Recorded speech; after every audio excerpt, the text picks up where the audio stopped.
Hello, welcome to Random Offense. I am Ethan Strauss. We will be joined eventually by one Wosney Lambre, the Haitian sensation. We've got a great show for you. We had shocking news yesterday that Steph Curry is going to leave Under Armour, the brand he is most commonly associated with.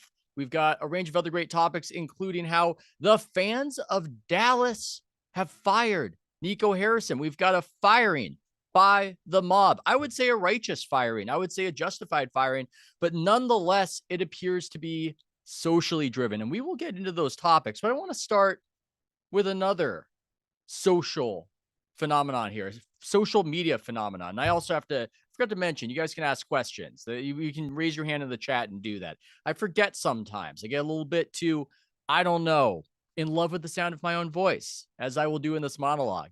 But I'm interested in this dynamic right here. And I want to lead off with friend of the show, Spike Eskin, on a very curious phenomenon in sports and sports award voting. Let's roll that tape. Let's have Spike Eskin. Let's have him talking about what's going on right here and whether awards voting in I saw that sports is Shohei broken. Ohtani was the MVP, Okay. and it was unanimous. And I didn't think much of it because I really don't think anyone else had a good argument for number one MVP in the National League this year. But then I saw that Paul Skeens was number one for Cy Young. It was unanimous. Christopher Sanchez was number two for Cy Young. It was unanimous.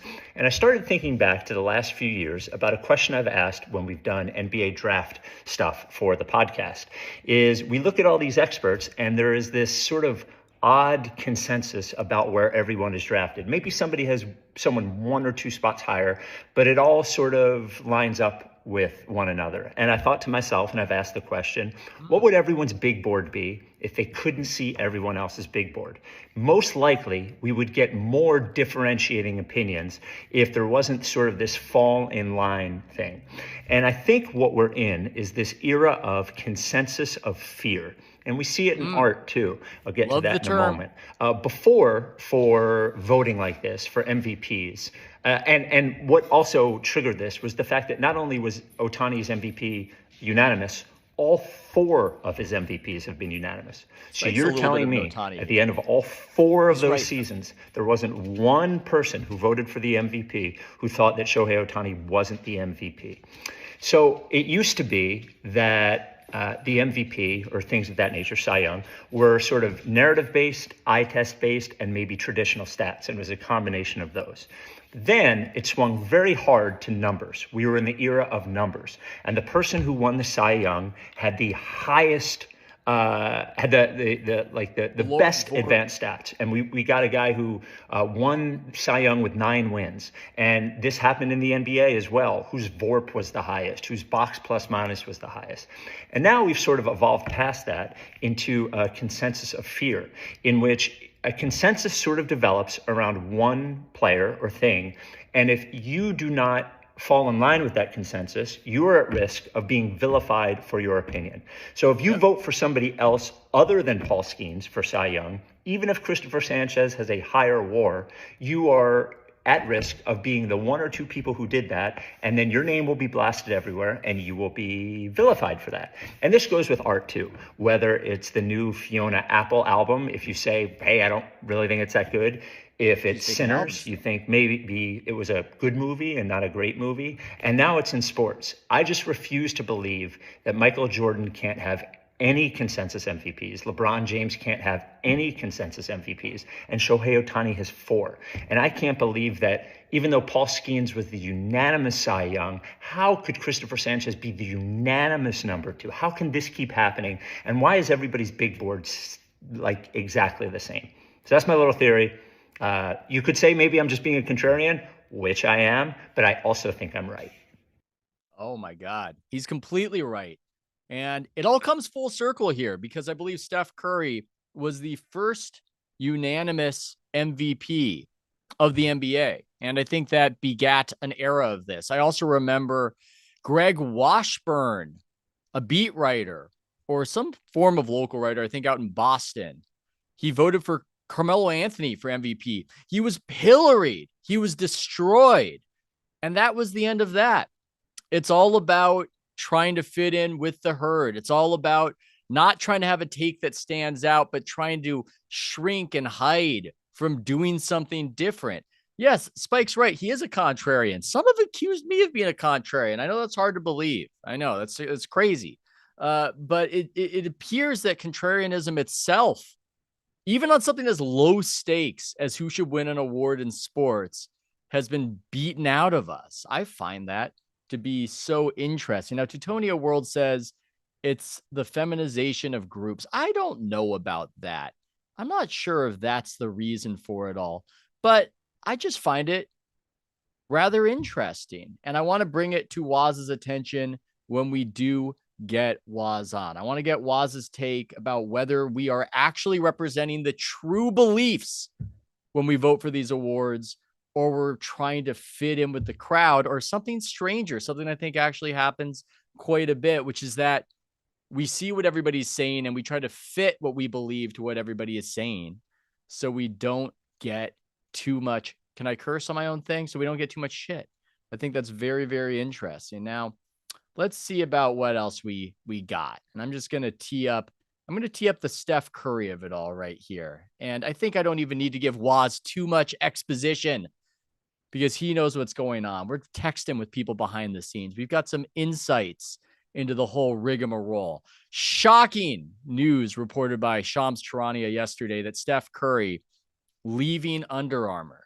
Now, some of you might not get why that's shocking. That might not occur to you. You might not be sneakerheads. You might not be big NBA fans. But it was rather, let's say, I don't know if I'd say surprising at the time when Steph left Nike for Under Armour, but it became a massive business story. It became a situation where Nike lost out on billions upon billions of dollars as Steph Curry became, and I'm going to say it, the most popular player in the NBA. I think he has been that. I don't think it's been LeBron James. So this was, as Morgan Stanley put it, a potential $14 billion windfall for Under Armour. They were tethered. They were together. Steph got a lifetime deal valued at bajillions or what have you. There's no real official figure on these things. These are not like sports contracts. They don't actually open up the books and show us how much these guys are making. So it was a lot of money, and you would have thought that this was a lifetime deal. And we're at the end, theoretically, of Steph Curry's career, or at least near it. I don't want to say it's completely the end. So shocking news. Everybody's just curious about it. Everybody's just wondering about it. A lot of people are assuming that he must be going back to Nike, though that doesn't seem to be confirmed at all. It's just all very strange. Let's roll a little explainer for the people on that. I want the explainer from Jacques Slade. I should know, but he is the sneaker man expert. I want a little exposition on that because we will be riffing on this, and I want any questions or comments from the audience as well. Roll it from Jacques. Seriously, I need y'all to look at this. Under Armour and Steph Curry are going their separate ways. After more than a decade partnership, the Curry brand is breaking free. Now, for sneakerheads and for you basketballers, this isn't just about a player leaving a label. Curry brand launched in 2020 under UA as the signature line for Steph, combining his performance, basketball credibility, and community programs. And now, UA is choosing to refocus on its core UA brand while the Curry brand goes independent. Here's the big piece though. UA just announced it's expanding its restructuring plan, adding up to $95 million in extra charges on top of the originally announced $160 million, bringing the total up to $255 million in restructuring cost. Meanwhile, UA's adjusted operating income outlook for fiscal 2026 is now $95 million to $110 million, slightly higher than the prior $90 million to $105 million. So we're talking real business move here, not just a signature sneaker being retired. For the sneaker culture, the final UA and Curry brand shoe, the Curry 13, is dropping in February 2026 as planned. Yuck. After that, you'll see colorways and apparel through October 2026. Then the brand, they move out solo. So if you're a collector, this is your last full UA chapter for Curry gear. That timeline is tight, so get ready. Look, this split gives Curry brand the freedom to own its identity and gives UA a chance to reboot. For UA, the message is we're going back to basics, going all in on our performance DNA. For Curry brand, we're off to chart our own course. It's a win-win on paper, but as always in the sneaker world, the real test will be product, storytelling, and how both sides lean into culture and community. The numbers tell the story. Restructuring bill, big. Income outlook, slightly up. Narrative shift, well, that's huge. I like that we do have Waz on, but he's under the moniker Anthony Mays. I don't know how to Frenchify that to be our Haitian friend. Anthony Mays. I don't even know how to do it. I'm not sure. Let's get Waz on right here. I believe he caught the tail end. Not that he needs any expository. Do we have Waz on, or is he blinked? There we go. There we go. How are you doing? I'm good. Am I on it? Are we live? We are live. You are live. Don't say anything too crazy. Awesome. Although you're doing more independent media these days, maybe you could say something crazy. That's ever No, stopped. no. I've learned my lesson about being candid on the internet. That's just not allowed, and we won't do that anymore. Oh no, yes we will. For these people, we will. Yes, Come on, we will. you got to give them something. For Ethan's show, we will. We'll make an exception. I love it. Okay, so this is interesting. This is strange. This is strange with Steph leaving Under Armour, and I thought that was a bit of is it Jacques Slade? I should know this was. I should know how to pronounce that man's name correctly. You know what's funny? I always, in my head, he's always been Jacques Cousteau. But maybe his real name is Jacques Slade. I just love I've got this inherent bias when I have a guess that I agree with what they say to keep things like very improv. And when you said that, I went, yeah, of course. And then I thought, wait a second. No, I think his Insta name or one of his online monikers was Jacques Cousteau. Yo. Which I thought was funny. Maybe his name is Jacques Slade, but I've always thought of him as Jacques Cousteau. Yeah, no, that makes sense given that he's got the Cousteau moniker on his socials. I thought that great exposition by him, but a little too rosy. I don't know if you caught, but at the end he said, it's a win-win for both sides. There's no such thing as a win-win. I look at it, I go, it's a disaster, or at least an admission of disaster.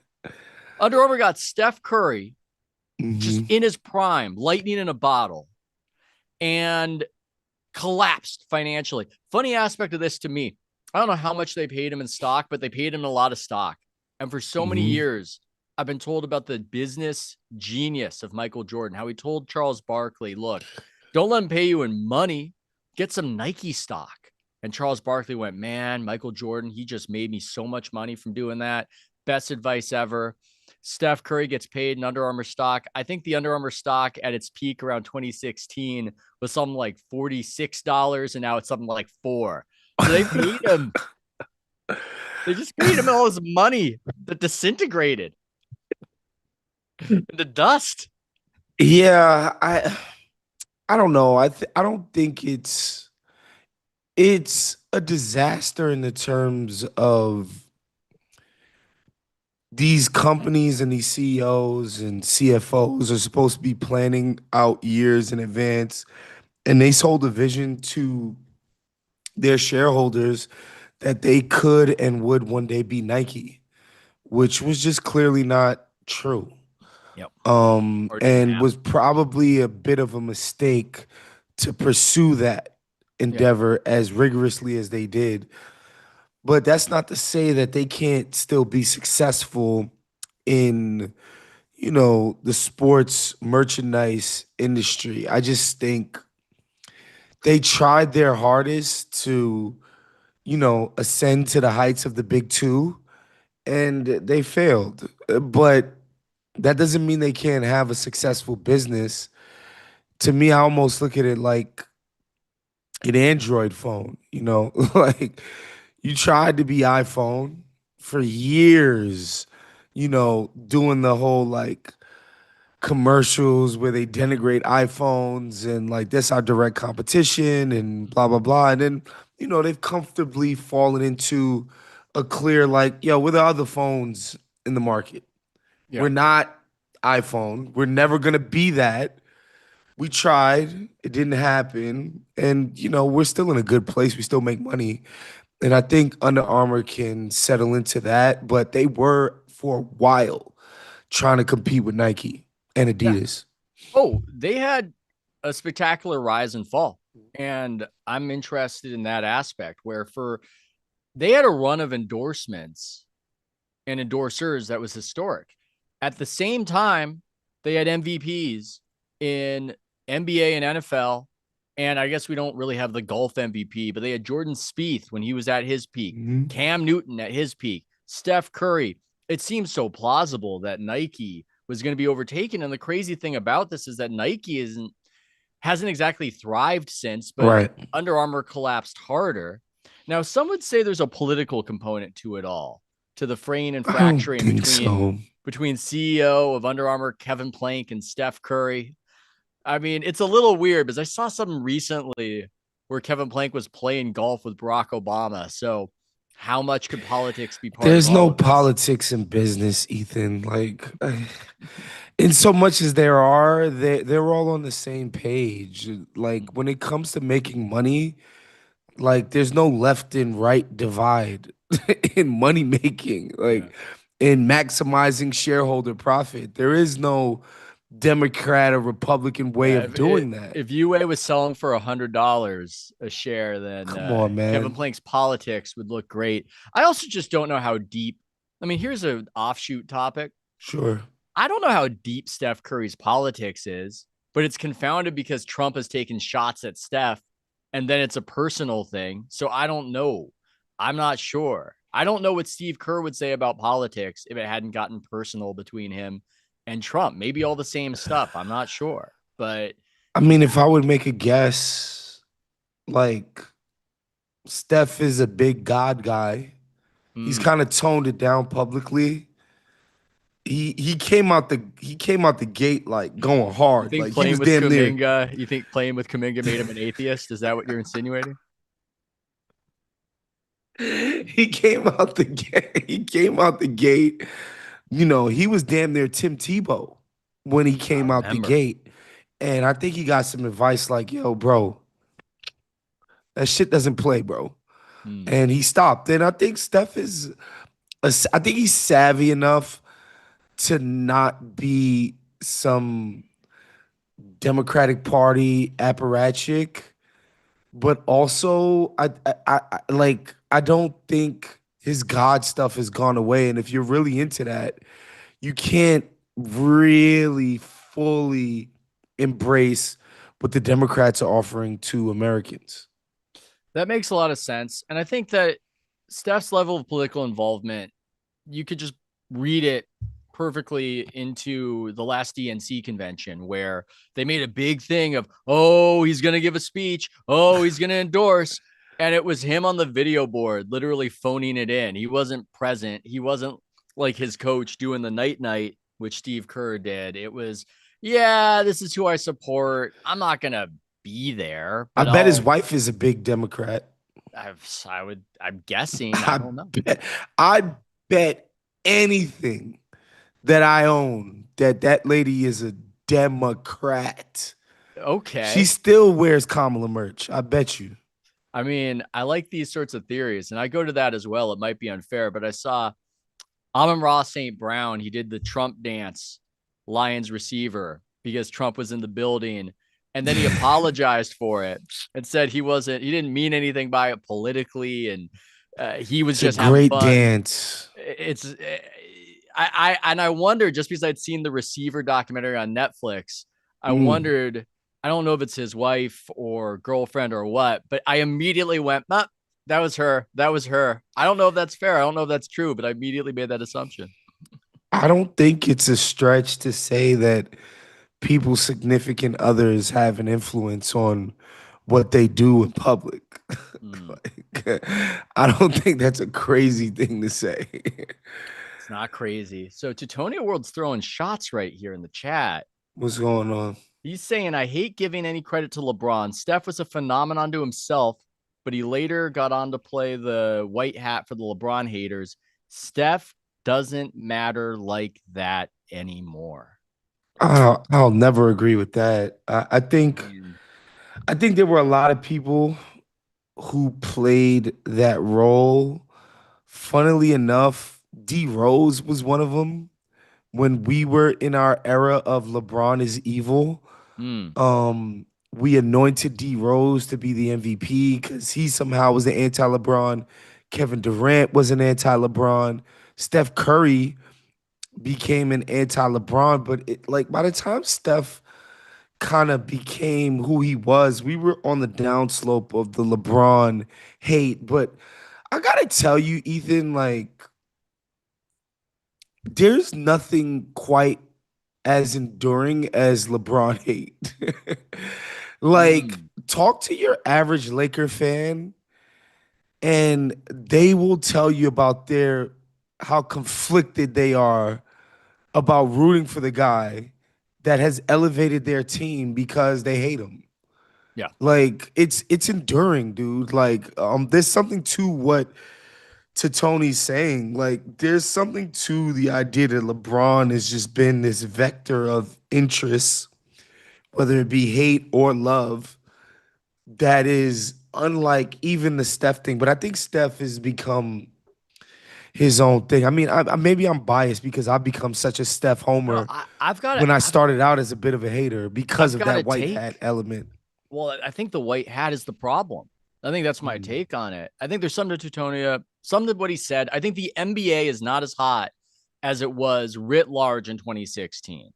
Yeah. And it's going to be the opposite of a rising tide floats all boats. But I also think that there's an absence of Steph hate. I think that There Steph is no had Steph hate. haters.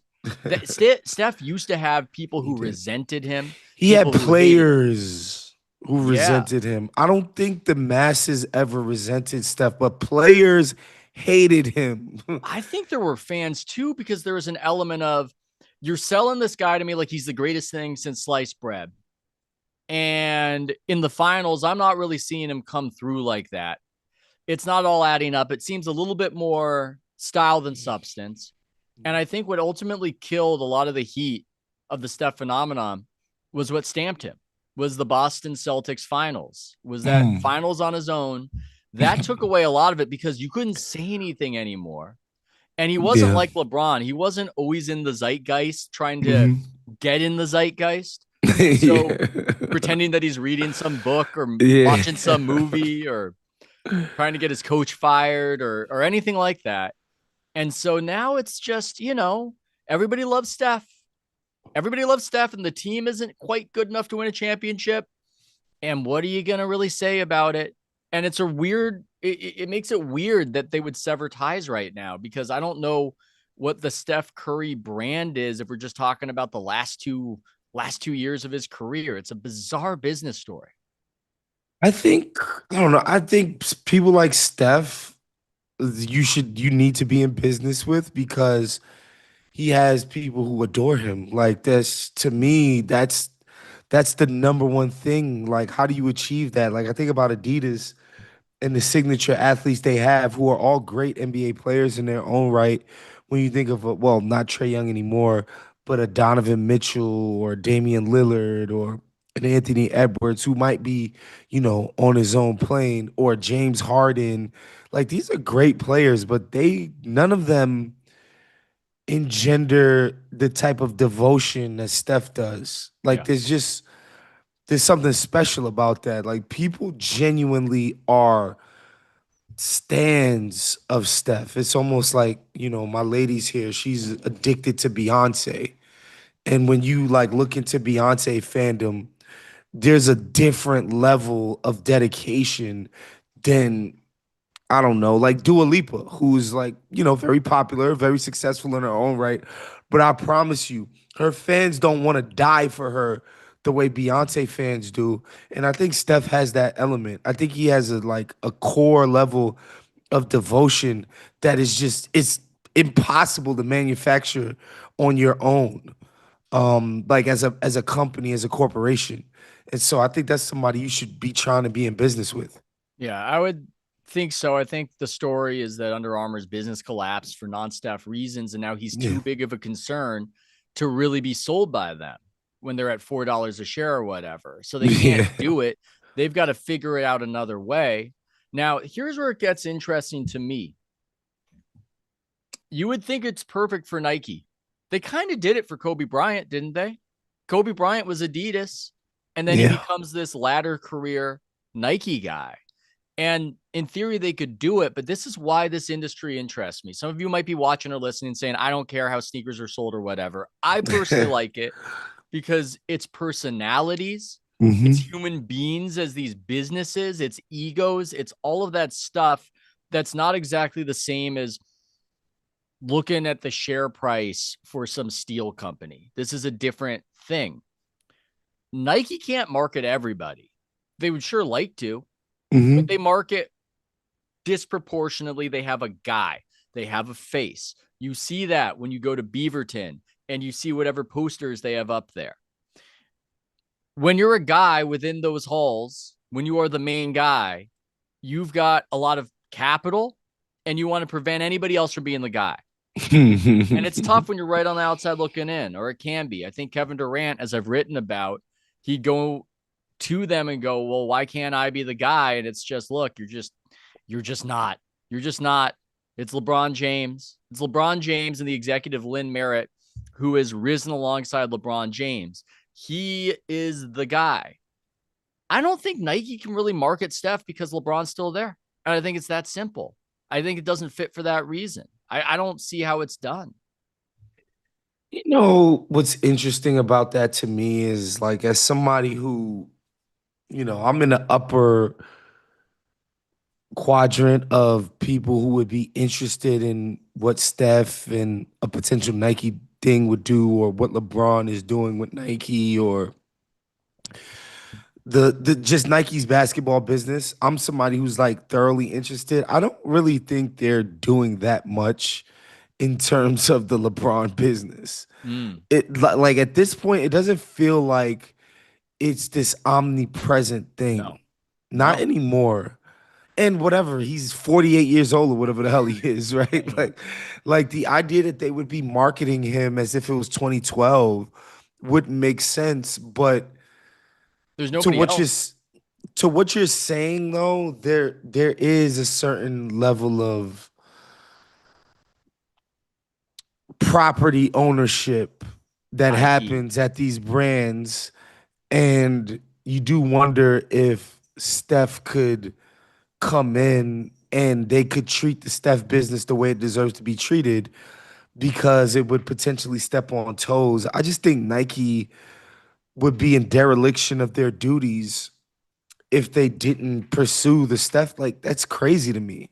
And they've never really done, not in the basketball business, a comeback home. Like, they didn't bring Duncan back, they didn't bring KG back, they didn't bring a bunch of guys back who ended up leaving. But I think you'd be crazy not to try to get into the Steph Curry business. That's insane to me. I mean, I'm fine doing branded merch, Steph, House of Strauss. I will put a bid on that now that it's open season and all of this.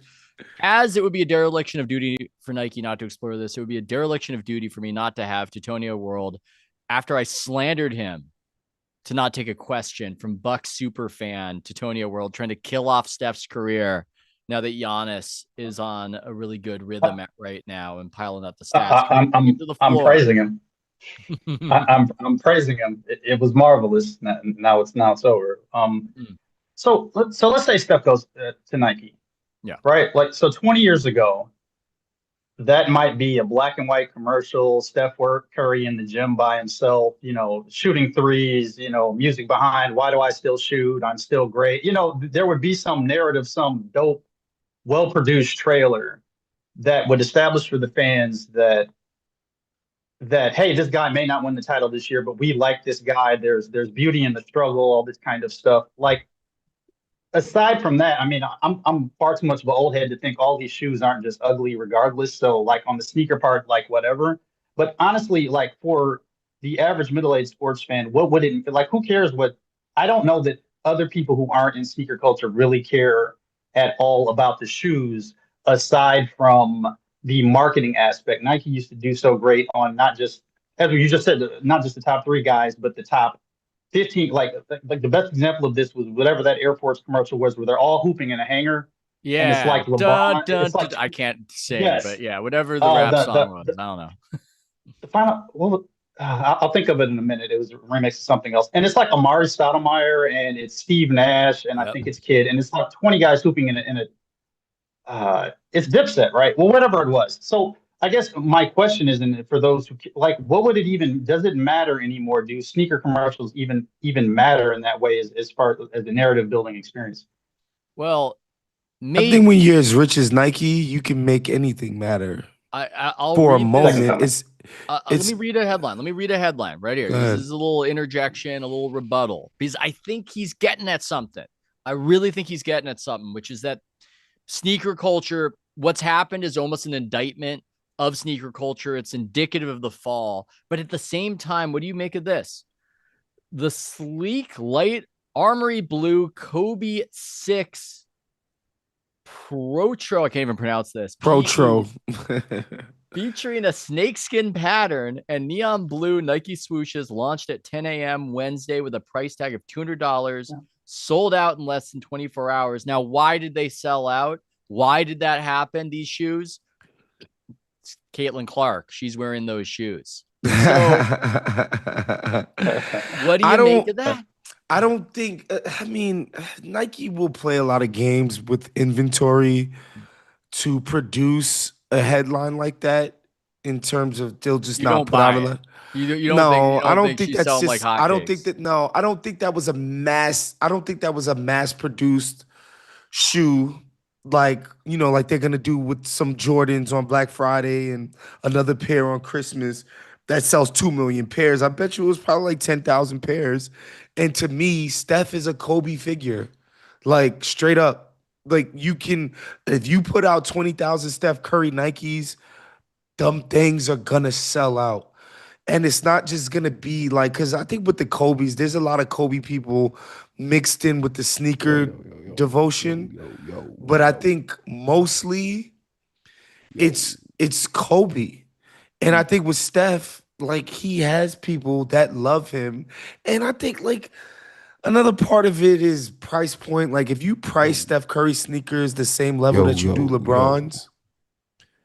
We got like a sound right there. I don't know why the sound was coming through, but continue. This is a good point. Continue. If you do that with the if you price Steph's at like a 140, 130, parents are gonna buy these things for kids, and Steph fans are gonna buy them for themselves. I don't know. I think it's a no-brainer. I think Steph might demand a certain kind of deal that Nike probably is like, oh, maybe we're not in the business of, we don't have the capability of doing that.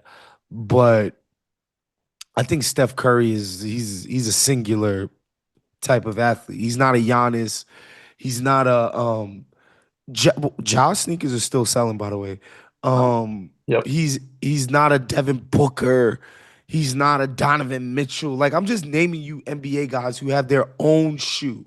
Like, like, bro, I would say like 10% of NBA fans are even aware that Donovan Mitchell has a shoe because he's Donovan Mitchell.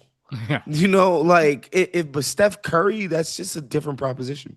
I feel like people don't get killed over sneaker releases anymore. I might be wrong about it. I haven't looked into it. No, well, that's partly because Nike moved. I actually did a story about this when I was at the Athletic. It's partly because Nike moved the model away from in-person drops. They moved it to the internet. They moved it to, you better hire a bot army in order to get a ticket to buy it online and have it mailed to you. And so that kind of, and that was kind of the impetus. People getting robbed and stabbed and shot at Jordan releases. True or false? True or false? It would be a little bit funny if that was happening over the Caitlin Clark releases. True or false? A little bit. I'm not saying I want it to happen. But If young black kids was dying in the hood over Caitlin Clark, yes. She had to release a statement begging people to stop the violence. I'm glad it's not happening, to be clear. I don't want to be glib about these matters. Sorry. Just had to interject because you know what it was? I started smiling thinking about it, and I felt like I had to say something. Otherwise, it looked really bad as you were talking about these. Oh my God. Yeah.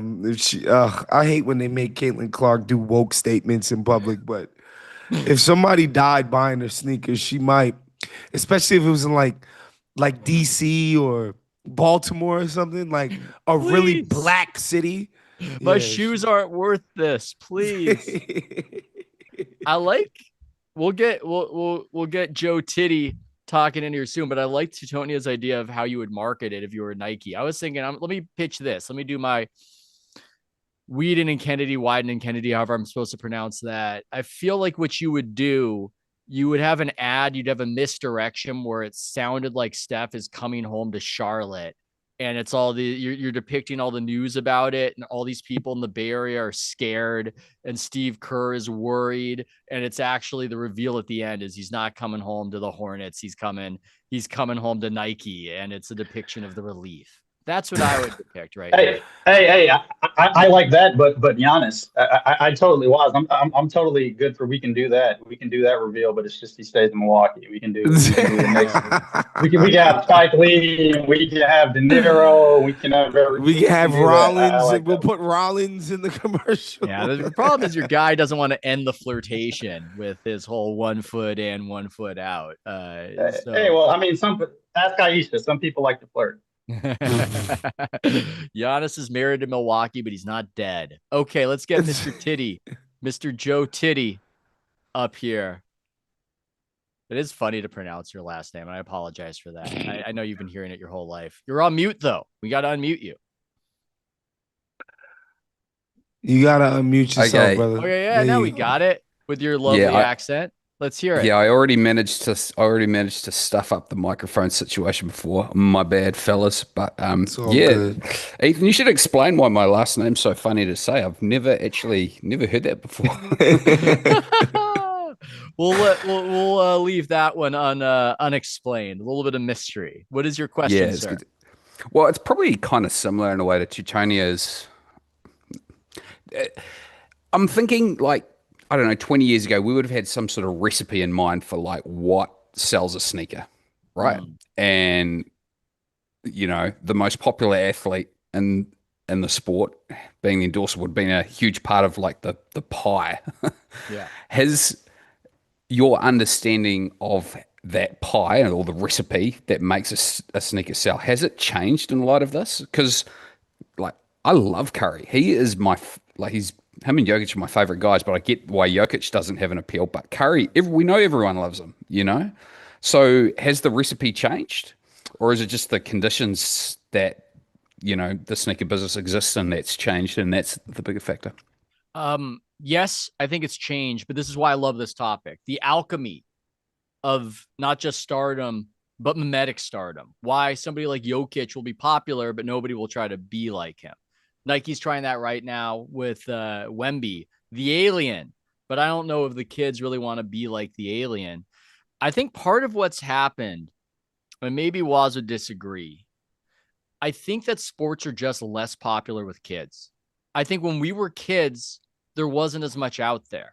And so a major athlete was a culturally influential figure in a way that it's just not today. And I'll ask my kid this. It's a sample size of one, but I'll say, hey, do you guys talk about the big athletes in elementary school on the schoolyard? And he was saying to me, no, we don't really talk about that stuff. That doesn't really get brought up in kid world. That's not really what we talk about. I mean, we all like Steph. If they're aware at all about basketball, they like Steph. Mm-hmm. That's the only player that my son has asked me to introduce him to. I can't explain to him that Steph's a good guy, but I feel like I annoyed him just doing my job. So I don't know if I can facilitate that kind of thing. And I really don't want to try it, but that's a bit of a digression. You absolutely could, but it's a bit of a digression. Maybe save it for a birthday or something. But frankly, he doesn't want it bad enough, Waz. And that's what I'm talking about. He wants it. But if this was similar situation in 1997, he would just be begging me every day for that. Instead, it's, hey, can you hook that up for me, Dad? And I go, man, not really. And I was like, okay, cool.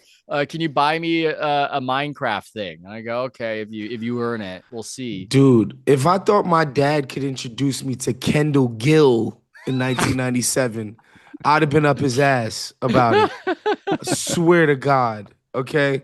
So let alone one of my heroes like a J Kidd or Gary Payton, not even to speak of Jordan or something like that. Like these guys were These guys were demigods.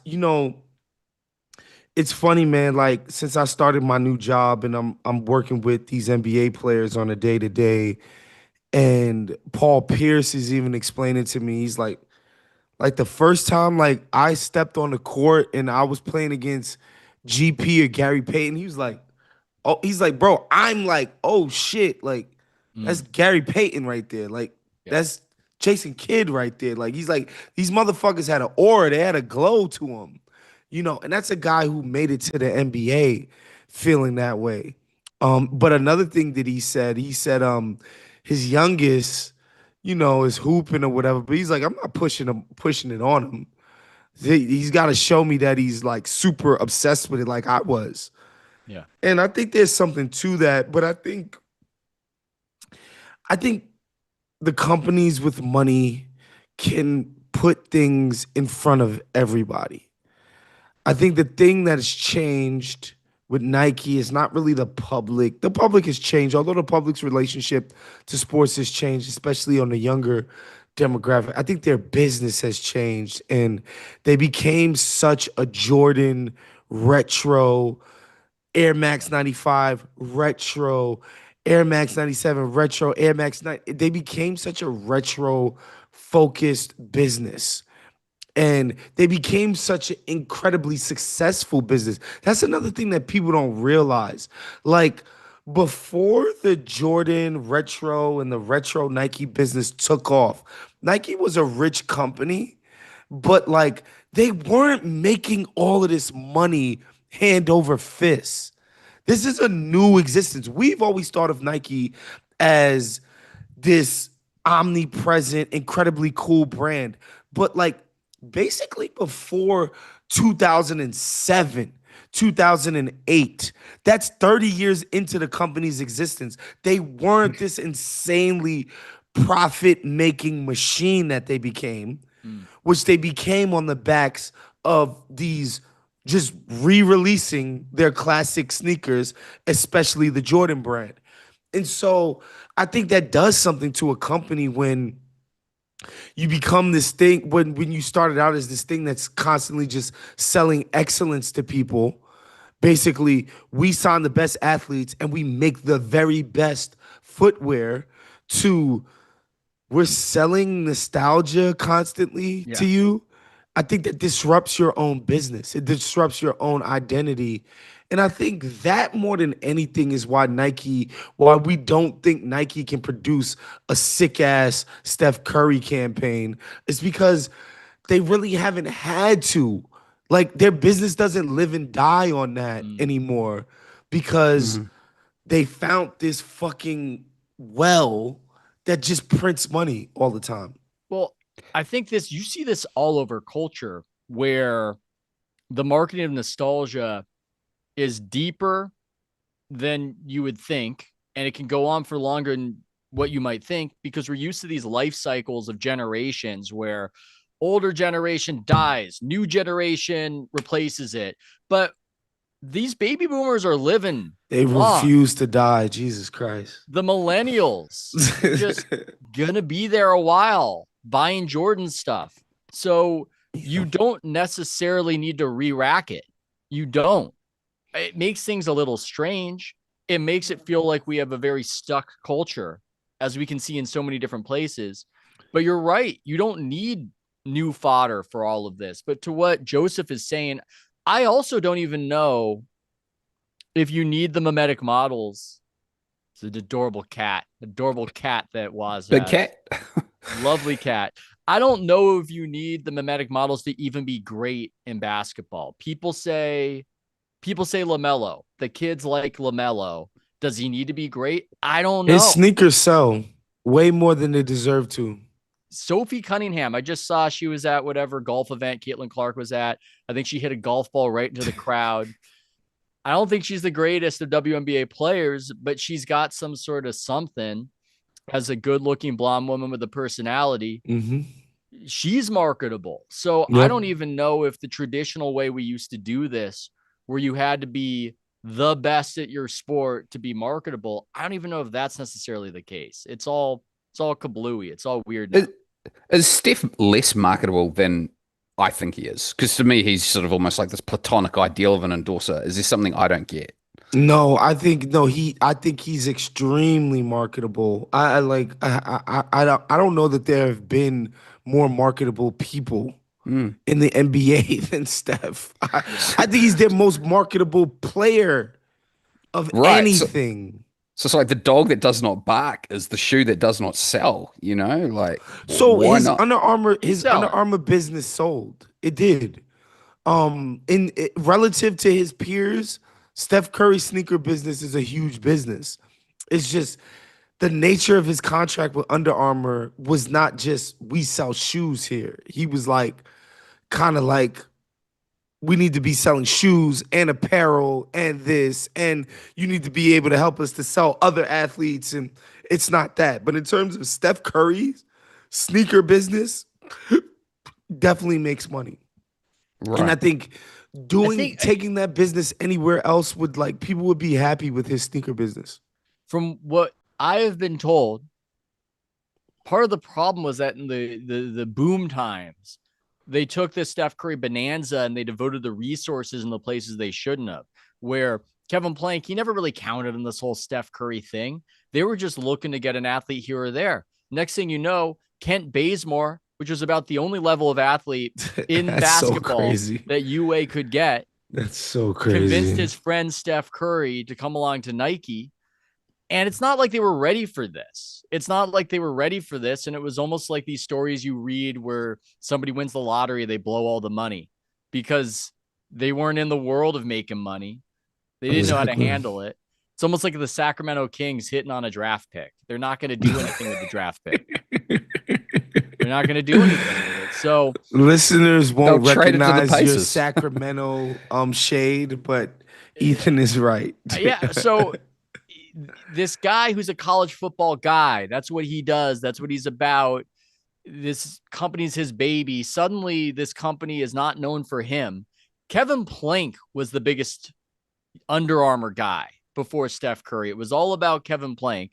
Now it's Steph Curry. Now it's NBA. What do they do with the money? They slap their name on all these different college programs across the country as though that's going to do something. And it didn't really do anything. They weren't set up to really do this when they were up and coming. They didn't have the infrastructure to do it. And so I don't think it's a story about how Steph can't move units. I think it's a story about how the company he signed with didn't really know how to move units with a guy who could move units. And now they divorce. Now they break up. And that's what it is. But it is, it's something. Yeah. Well, take it. Look, I mean, I don't know, but he's not Jordan, right? He's not like nobody is like Jordan. Nobody's is he's not Kobe. Like literally nobody is Jordan. I think he's Kobe level. You think he's Kobe? Yeah. Right. Yes. So does his business do as well as Kobe? It's hard to say because Kobe was with Nike, you know. Kobe's sneaker business was very successful in terms of the signature athlete space. It wasn't Jordan, but it was on par with LeBron, certainly. Maybe not LeBron at its peak. You know, maybe not LeBron from 2009 to say 2013, but like Kobe consistently sold sneakers. He was great sneaker business. That's why they're still in business with his estate to this day. And I think Steph Curry is absolutely at that level. And I'll just say this, man. This is more of an aesthetic designation, so people can disagree. Kobe's shoes look so much better than Steph's shoes. Kobe's shoes, yeah, they're just way better. Yes, shoes. I mean, it's hard to divorce Kobe from the shoe because Kobe was so influential with the players, man. Like, players absolutely adore this guy. And he started a trend of low top basketball sneakers. And like that became the standard. Like at best, people will make mids now.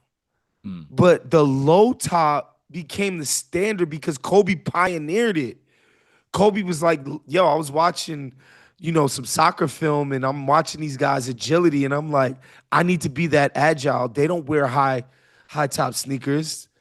The soccer cleats or boots or whatever we want to call them, they're low top. they're right at or below the ankle. I need my shit to be like that. And he convinced Nike to make him a low top shoe. And because Kobe is just seen as I don't even know how to explain it, man. He's almost like what Milton Friedman is to fucking free markets. Kobe is to basketball, like straight up to these dudes. He's like an oracle to these guys. And the players, they started telling Nike, I don't want any of your other sneakers, the non-signature guys. They were like, put me in Kobe's. I want Kobe's. That's what I want to hoop in. Kobe believes in this low top concept. I believe in the low top concept. Like, this shit was antithetical to everything we've ever known about what sneakers should be. But I think you can't divorce that from who Kobe is to the basketball community. And so, yeah, like, I think it's just easier to make a low top sneaker look pleasing to the eye. It's just less shoe. And that's why Kobe wins. Points well made. Thanks so much, Joe. Ezra in the chat says, did the Nico Harrison convo happen already? We did so much on this business Let's get story. into it. Let's end on Nico.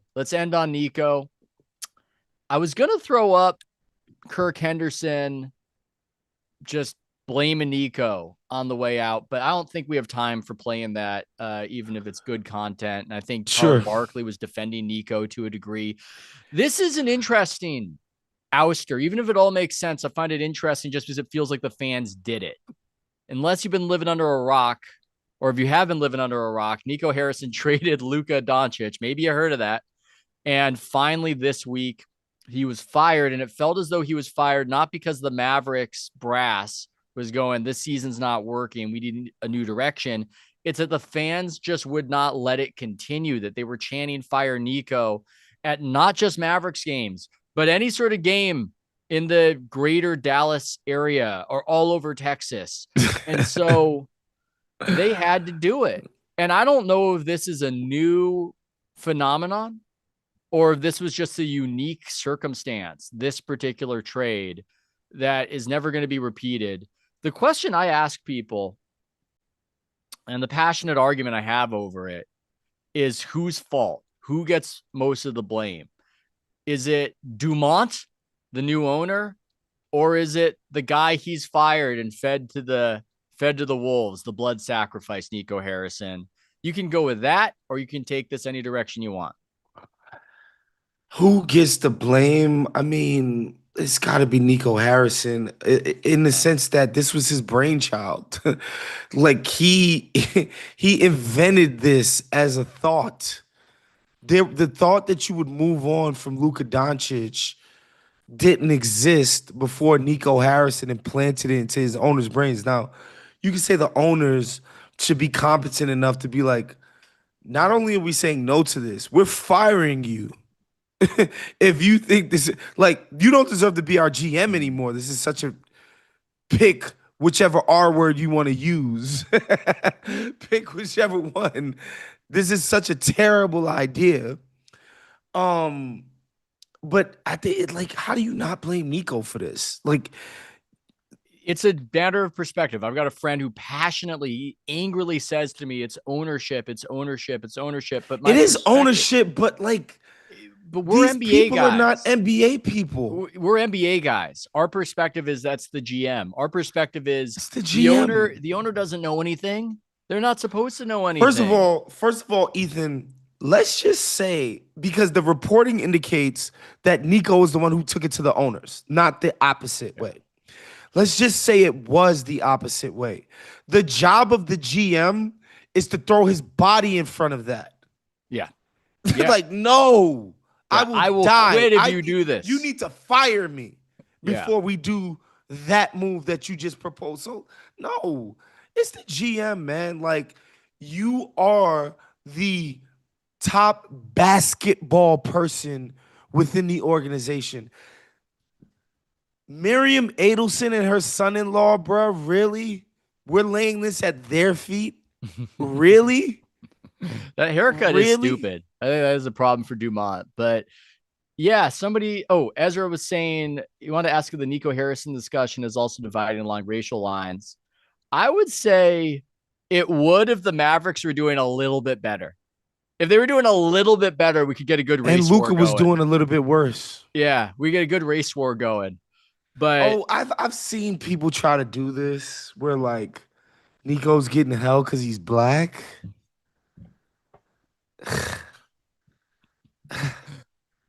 I'm sorry, guys. Like, I'm black and I would love to take it there, but like, this is just objectively one of the most horrible moves anybody has ever done. However, and I do think it's my job whenever I'm talking about this to bring a broader context. Luka Dončić, at the time of the trade, yeah, was due a $350 million extension this summer. I mean, excuse me, this summer that just passed. So the summer of 2025, he was due that extension. This is new ownership. They just paid billions for the team. Their GM is explaining to them, we cannot get this guy to do anything. Nothing. They can't talk Luka into anything. Not a training regimen, not a diet regimen, not a anything that the best players who we spent the hour talking about Steph Curry. Yeah. You want to talk about putting the work in? Yeah. My fucking God, dude. There's never been anybody more dedicated. Okay? Like, this man is dedicated to his job. Such a good point. In a maniacal way. I've never seen anybody standing around Luka in awe of whatever like training. What he does to prepare for work. Okay. Luka Dončić was the diametric opposite. This motherfucker did nothing. And, you know, because he's basically like some child prodigy, he's been excellent at hoops since he was 13 years old. And he's known that. He just has it in him. This excellence is innate to his fucking nature. He's never had to do anything. Not to say he never worked on his game, but this shit just comes so natural to him. The idea that these suits would come and tell him how to be better than what he's already doing, which is 30 points, 9 assists, 9 rebounds, which again, unprecedented to Luka's credit. But like, if you're coming at it from the bosses, and we can't talk this guy into anything related to hard work, dedication, and sacrifice, and then we give him $350 million, and then we're supposed to expect him to do it after, like, which is how I understand. If you don't know basketball, you can't process it. That seems insane. But it's this industry. It's what I wrote about in my book at the end, that they got dragged through hell by Kevin Durant. And when he left, they were put in the position of hoping they could get dragged to hell by somebody like this, because that's what you're going for.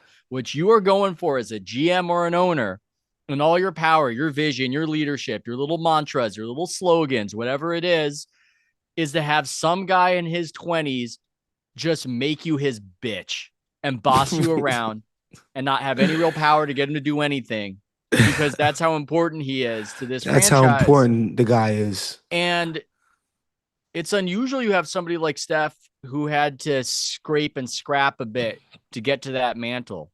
I bet Steph has thought, or did early in his career, I could lose my job.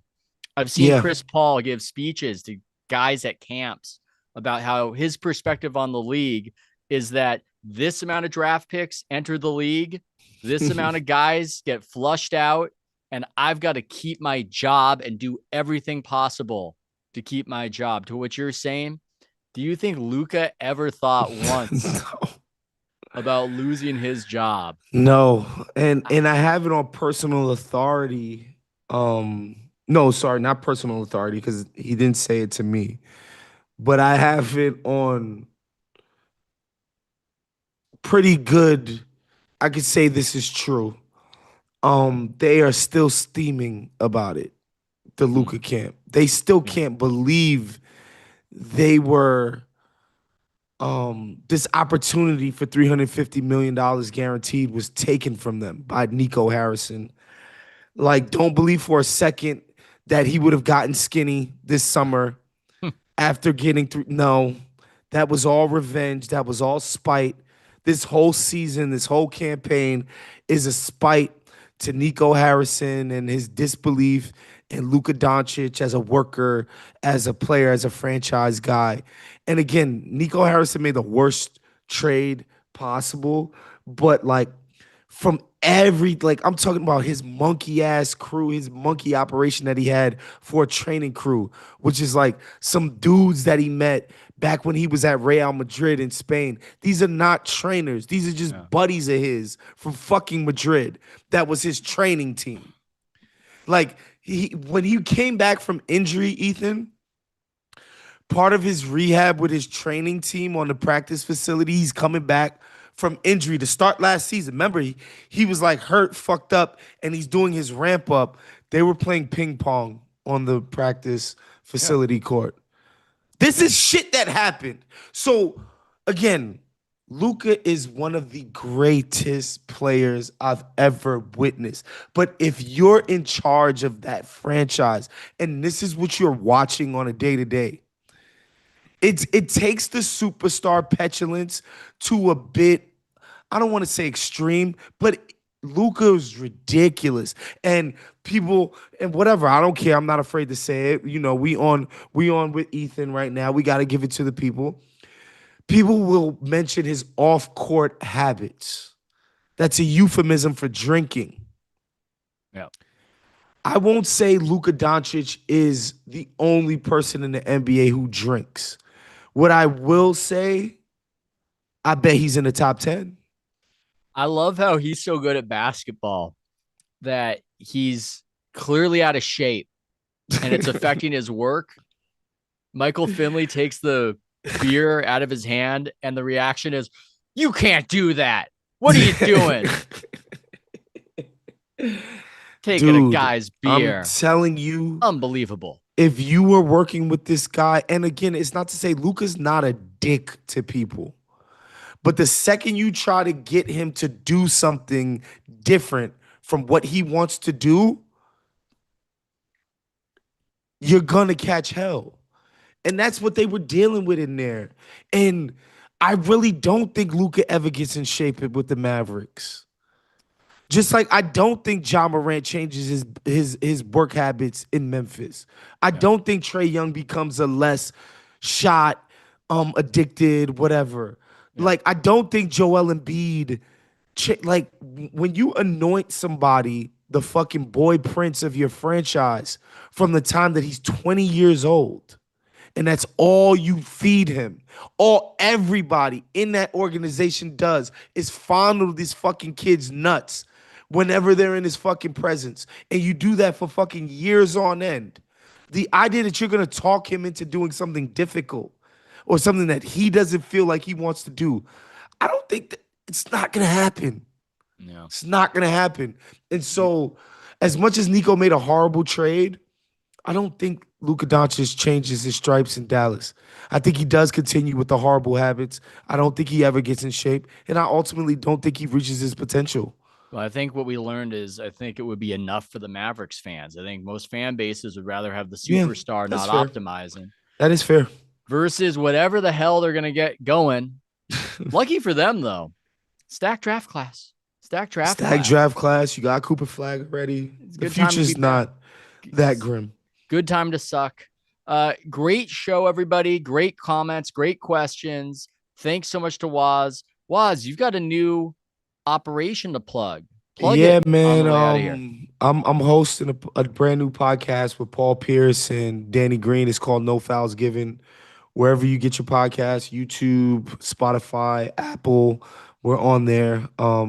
We try to have candid conversations about the league from a player perspective and try to have fun as well. And so, yeah, go check that out wherever you get your podcast. And yeah, big up to Zoran Mamdani.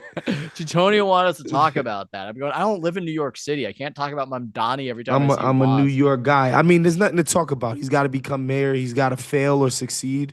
and then we could talk about those when they happen. But at this point, there's nothing to talk about. Lena Khan on random offense next week. That will be I don't know. Okay. Thanks, everybody. See ya.